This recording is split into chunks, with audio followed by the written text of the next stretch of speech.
안녕하세요. 결혼한 지 3년 된 30대 여자입니다. 남편은 소위 개천에서 용난 케이스예요. 소위 깡촌에서 태어났는데 시아버지는 가족에게는 관심이 없으셨답니다.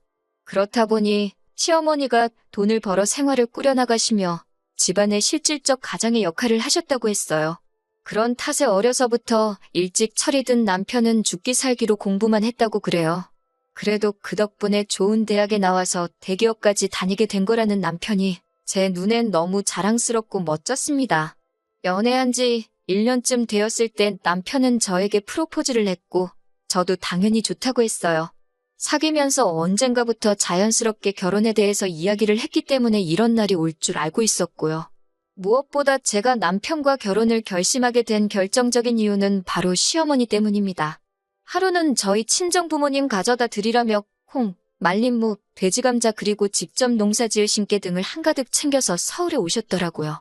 물론 따로 볼 일이 있으셔서 서울에 오신 거긴 했지만 그래도 3시간 넘게 고속버스를 타고 올라오시는 것만으로도 힘든 일인 텐데 그렇게 저희 부모님까지 챙겨주시니 돈을 떠나서 그 마음이 너무 감사하더라고요. 시자만 들어가도 치가 떨려서 시금치도 안 먹는다는 우스갯소리가 있는 요즘 이런 시어머니를 만나게 된 제 자신이 정말 행운아 같았어요. 하지만 저희가 식을 올리고 얼마 지나지 않았을 무렵입니다. 5일장 구경 가신다며 아침에도 통화했던 시어머니가 오토바이에 치여서 크게 다치셨다고 연락을 받았어요. 각자 회사에 있던 남편과 저는 불이 나게 병원으로 향했습니다. 병원에선 시어머니가 사고 당시 머리 쪽으로 떨어지신 것 같다며 오늘 밤이 고비가 될 것 같다고 했습니다. 무엇보다 속상했던 건 그런 시어머니를 앞에 두고도 시아버지는 마치 별일 아니라는 듯 합의금은 얼마나 받을 수 있겠냐며 여기저기 물어보고 계셨습니다. 비록 시어머니와 시아버지 사이가 좋지는 않았지만 그래도 부부의 연을 맺은 사람끼리 어쩜 저럴 수 있을까 싶었어요. 시어머니께서는 시아버지의 끊임없는 바람과 도박 때문에 마음고생을 많이 하셨대요. 그나마 나이가 드시고 더 이상 돈 빌릴 곳이 없어지자 시어머니에게 돌아오셨고 마음 여린 시어머니는 그런 시아버지를 다시 품어주셨다는 거예요. 시어머니를 위해서 제가 해드릴 수 있는 일이 기도밖에 없다는 사실이 너무 슬펐습니다. 생사의 고비를 몇 차례 넘기신 시어머니께서는 결국 세상을 떠나셨어요. 비록 제가 시아버지를 좋아하진 않았지만 그래도 시어머니가 돌아가신 마당에 차마 시아버지를 혼자 계시게 할 수는 없었습니다. 당분간은 저희 집에 계시면서 다른 일에 마음 쓰지 마시고 편히 계시라고 했습니다. 하지만 시아버지는 서울에 아는 친구분들도 없으셨고 남편이나 저는 출근하면 집에는 저녁 시간이나 돼서 들어왔으니 너무 답답하고 심심하셨나 봅니다. 결국 한 달 정도 지났을 무렵 다시 시골집으로 내려가고 싶다고 하시더라고요. 그래도 가면 이웃분들도 있고 여기보단 덜 적적할 것 같다고 하시면서요. 그렇게 시아버지는 다시 시골집으로 내려가셨고 저나 남편도 천천히 일상으로 돌아오게 되었어요. 그렇게 반년쯤 지났을 무렵 시아버지가 저희에게 시간 날 때 한번 내려오라고 하셨습니다. 혹시 무슨 일이라도 있나 싶어서 연락받은 주말에 바로 내려갔더니 시아버지께서 폭탄 선언을 하시더군요. 시어머니랑 두 분이서 살다가 갑자기 혼자 살려니 외롭고 적적해서 죽겠다 하시면서 재혼을 하고 싶다고 하시는 거예요. 저나 남편이나 시어머니가 떠난 지 얼마나 됐다고 벌써 시아버지 입에서 재혼이란 소리가 나오나 싶어서 당황스럽고 불편했습니다. 하지만 저희가 당장 모시고 살 수도 없는데 무조건 안 된다고 할 수도 없는 노릇이었습니다. 옛말에 10명의 자식이 악처보다 못하다더니 정말 그런가 싶기도 하더라고요. 결국 남편과 며칠간 상의한 끝에 좋은 분이 계시면 시아버지가 재혼을 하신다고 해도 반대하지 말자고 결론을 내렸습니다. 그리고 얼마 뒤 시아버지는 동네 이웃분에게 소개를 받은 분이라며 여사님 한 분을 저희에게 소개하셨습니다. 계모 시어머니라는 말이 듣기에 이상하기도 하고 그렇다고 새시어머니라고 부르기도 뭐하고 어떻게 불러야 하나 싶더라고요. 무엇보다 두 분이 재혼을 결심하셨을 땐 이미 저희 남편이 30이 넘었으니까 엄밀히 말하면 어머니로서의 역할은 하실 일이 없었으니 어머니라고 부르기가 내키지 않았습니다. 그렇기에 시아버지께서 그분과 같이 살기 시작하셨을 때부터 저희는 그분을 여사님이라고 부르기로 정했습니다. 제가 돌아가신 시어머니에 대해 좋은 기억이 너무 많아서 솔직히 이렇게 빨리 재혼하신 시아버지도 여사님도 조금은 믿고 원망스러운 마음이 들었습니다. 그렇다 보니 마음의 문을 여는 게 쉬운 일이 아니었어요. 특히 돌아가신 시어머니의 보험금을 시아버지가 어떻게 쓰셨는지 알게 되었을 땐 정말 연을 끊어버리고 싶은 심정이었습니다. 시아버지께선 시어머니가 돌아가신 후 합의금으로 거진 5천만 원 정도를 받으셨어요. 하지만 저나 남편이나 좋은 직장을 다니면서 벌만큼 벌고 있었기 때문에 그 돈에 대해 조금도 욕심을 내지 않았습니다. 두 분 사이가 어찌됐건 앞으로 혼자 살아가셔야 할 시아버지의 노후자금이라고만 생각했어요. 그런데 그 눈물 나는 돈으로 시아버지께서는 수입차를 뽑으셨더라고요. 여사님에게 20대 딸이 있었는데 그 딸이 차가 없어서 너무 불편하다며 저희 시아버지께 아빠 하면서 사달라고 했다는 거예요. 그러면서 시아버지께서 저에게 너도 내 딸처럼 살갑게 굴었으면 사줬을 거라고 하시는데 정말 어이가 없고 솔직히 시아버지지만 제정신인가 싶었습니다. 남편도 어떻게 엄마 목숨값을 그런 식으로 쓸 수 있냐면서 울분을 토하더라고요. 하지만 시아버지는 돈이 그냥 돈이지 무슨 그런 의미를 부여하냐며 어영부영 넘기시더라고요. 그런 태도에 남편이나 저나 엄청나게 실망을 했네요. 비록 남편이 시아버지와 좋은 기억도 별로 없었고 합의금 때문에 사이가 더 틀어지고 있었지만 차마 안 보고 살게 할 수는 없었습니다. 아무리 그래도 부모 자식 사이는 하늘에서 맺어준 운명이라잖아요. 안 보고 살겠다는 남편을 어르고 달래서 사람으로서 도리만 하고 살자고 했습니다. 하지만 시아버지도 그렇고 여사님도 그렇고 저희의 다짐을 시험이라도 하듯 자꾸 말도 안 되는 요구를 해왔습니다. 사실 남편은 저를 만나기 전, 그러니까 직장 생활을 시작했을 때부터 시부모님께 한 달에 50만 원에서 100만 원씩 생활비라는 명목으로 꼬박꼬박 보내드리고 있었어요. 시아버지가 재산을 다 날린 이후로는 시골에서 농사 지으며 간신히 연금으로 풀칠만 하고 사시는 시어머니가 안쓰러워 보내드리는 돈이라고 했습니다. 그나마도 시어머니가 쓰지 않고 모아두셨다가 저희 결혼할 때 보태라고 주셨지만요.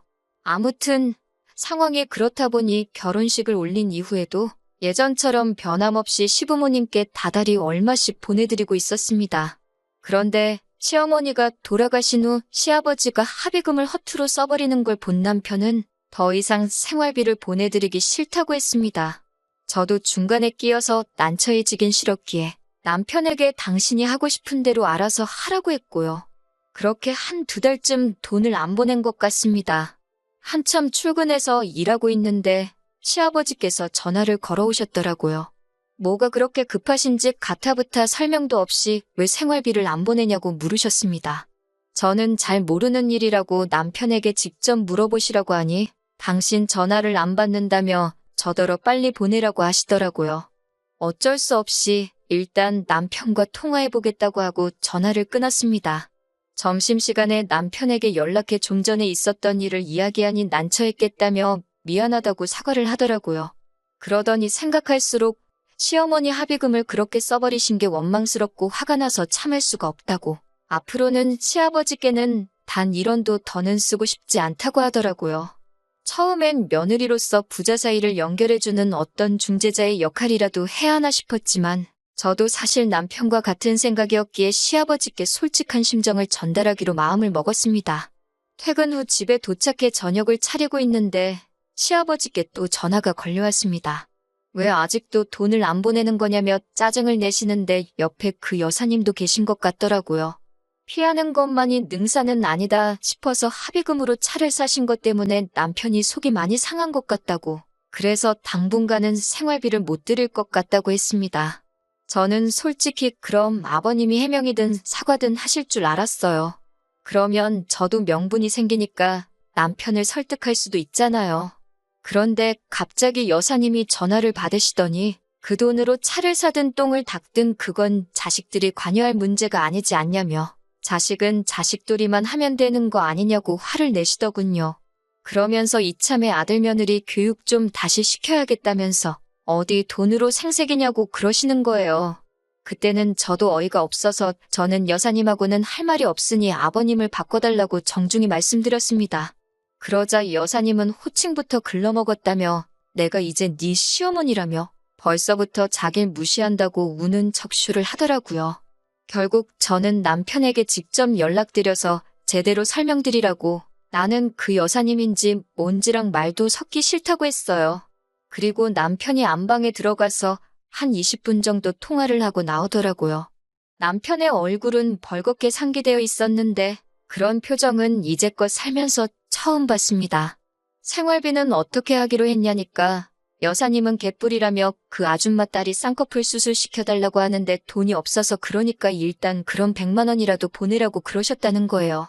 남편이 어이가 없어서 내가 왜 그 아줌마 딸 성형비용까지 내줘야 하냐니까 이제 네 여동생인데 무슨 말을 그따위로 하냐면서 당장 보내지 않으면 회사로 찾아와 깽판을 치시겠다고 그러셨답니다. 시어머니 살아계셨을 때도 좀 우악스러운 성격이긴 하셨지만 경우는 있으셨는데 한 1년도 안 돼서 사람이 저렇게까지 막무가내로 변할 수 있나 싶더라고요. 제가 정말 쫓아오시면 어떡하냐고 그냥 보내드려야 되는 거 아니냐고 그러자 쫓아오시면 그날로 영 끊어버릴 거라며 신경 쓰지 말라고 하더군요. 결국 남편은 끝끝내 돈을 안 보냈고 시아버지도 치사하고 더럽다 생각하셨는지 한동안 연락이 없으셨습니다. 가끔 시아버지가 어떻게 지내시는지 걱정도 되고 궁금하기도 했지만 남편이 절대로 연락하지 말라고 하더라고요. 하지만 가끔씩 남편을 바라보면 왠지 모르게 쓸쓸하고 공허해 보여서 가슴이 아팠습니다. 언젠가 기회가 되면 다시 잘 지낼 수 있도록 자리라도 만들어 볼까 생각했어요. 그리고 얼마 전 시아버지는 또 다시 저에게 연락을 해오셨습니다. 이번에는 또 무슨 말씀을 하시려는 걸까 전화기를 집어드는 순간부터 심장이 터질 듯이 두근거리더군요. 떨리는 마음으로 전화를 받으니 지난번과는 달리 기분 좋은 일이라도 있으신 듯 목소리가 매우 밝으셨어요. 무슨 일이냐고 여쭈니 여사님 딸이 시집을 가게 되었다며 상견례를 해야겠다고 하시더라고요. 그 말을 듣는데 순간 기가 찼어요. 저랑 남편이랑 양가 어른들 모시고 상견례하던 날 시아버지는 오지 않으셨거든요. 지난 밤 숙취로 속이 안 좋아서 차를 못 타겠다는 이유였습니다. 그 말씀을 약속 시간을 1시간도 채 남기지 않고 해주셔서 결국 시아버지 없이 상견례를 해야만 했습니다. 남편이 그날 그러더라고요. 시아버지는 아들 인생의 중요한 순간엔 항상 부재 중이라고 입학식, 졸업식뿐만 아니라 군대 가는 날까지 한 번도 나오신 적이 없다고요. 그런데 상견례도 그런 식으로 넘기셨던 게 남편이 무척 상심이 큰 듯 했었습니다. 그런 시아버지가 당신이랑 피 한 방울 섞이지 않은 딸 시집 간다니까 좋아서 저희한테 전화를 하신 거죠. 저는 오만 가지 복잡한 생각이 들었지만 그래도 차마 몰아 따질 수는 없어 그러냐고 축하한다고 했습니다. 그러자 시아버지는 그래서 말인데 저희들도 상견례 자리에 나오라는 겁니다. 시아버지 말씀에 따르면 여사님이나 그 딸이 참 어렵고 불쌍한 사람들이라 남자 쪽에서 깔볼 수도 있기에 저희 남편을 친오빠로 저를 동서로 소개했다는 거예요. 대기업을 다니는 잘나가는 젊은 오빠 부부라고요. 그러면서 와서 자리도 빛내주고 밥도 시원하게 한번 사주고 가라시더군요. 그 말을 듣는데 어쩜 사람이 이렇게 뻔뻔하고 속이 없을 수 있을까 싶어서 헛웃음이 다 나왔습니다. 그날 남편에게 시아버지와 통화했던 내용을 전하니 노발대발 난리가 났어요. 노인네가 미친 거 아니냐고 우리가 거길 왜 가냐며 정말 본 적 없는 무서운 표정으로 남편은 붕괴하고 있었습니다. 저는 일단 만나서 이야기를 하자고 시아버지도 기댈 데가 없으시니 저러시는 거 아니겠냐고 남편을 달랬습니다. 하지만 저도 시아버지가 정말 너무하신다 싶었어요. 피 한 방울 안 섞인 사람 때문에 왜 친아들 가슴에 대못을 박는 건지 이해할 수가 없었습니다. 그러다 며칠 전 시아버지가 이 사태의 결정타를 날리셨습니다. 연락도 없이 시아버지가 그 여사님과 그 딸까지 대동을 하고 서울에 올라오셨더라고요. 늦은 오후에 전화가 와서는 지금 고속터미널인데 좀 데리러 오라고 하시더라고요. 일하다 어떻게 나갈 수도 없고 해서 일단 택시 불러드릴 테니 택시 타고 집 근처에 있는 식당이든 카페든 들어가서 뭐 좀 드시고 계시라 했습니다. 퇴근하자마자 눈썹이 휘날리게 식당에 도착하니 남편도 곧 오더라고요. 딱 봐도 남편이 끓어오르는 화를 누르고 있는 게 보였습니다. 시아버지는 그 여사님 딸이 꼭 서울에서 결혼 준비를 하고 싶다 하신다며 그런데 머물 곳이 없으니 저희 집에 좀 데리고 있으라는 거예요. 그러면서 그동안 생활비 안 보낸 거 이자 달라 소리는 안 할 테니까 그 돈으로 여동생 시집 가는데 좀 보태라고 하시더군요. 이쯤 되니까 이제 제가 오히려 분해서 견딜 수가 없었습니다. 아니, 신혼부부 사는 집에 피 한 방울 안 섞인 여자를 데리고 있으라는 게 상식적으로 말이 되냐고요. 그랬더니 시아버지가 저더러 무슨 생각을 하는 거냐며 수준 떨어진다고 하시더군요. 그 여산제 아줌만지는 한술 더 떠서 줄 사람은 생각도 안 하는데 김칫국 마신다고 그러는데 얼마나 천박하던지요. 결국 제가 그 아줌마한테 나이 먹을 만큼 먹었으면 곱게 늙지 나이 들어서 꽃뱀짓이냐고 했습니다. 딸까지 팔아가면서 노인네 주머니 털어먹으니까 배가 부르냐고 따져 물었어요. 이쯤 되니 저도 눈에 뵈는 게 없었거든요. 시아버지께도 한 소리 해야만 하겠더라고요.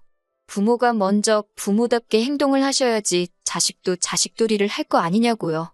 그러자 시아버지가 저를 한 대 칠 듯이 손을 드시더라고요. 남편이 시아버지 팔을 낚아채며 지금 뭐하는 짓이냐고 말하고 제게서 떼어놔줬어요. 그리고 아버님을 향해 제가 틀린 말 한 게 뭐가 있냐고 아버지가 여태까지 우리에게서 아버지 대우를 받을 수 있었던 건 전부 어머니 덕분이었던 거 모르셨냐고 하면서요. 그런데 이제 와서 어머니의 남편이 아니라 이 꽃뱀 같은 사람의 남편임을 자처하시니 남편도 이제 더 이상 아버님을 모셔야 할 이유를 못 느끼겠다며 더 이상 남의 가족을 위해 제 돈은 못 쓰겠으니 이만 돌아가시라고 했어요.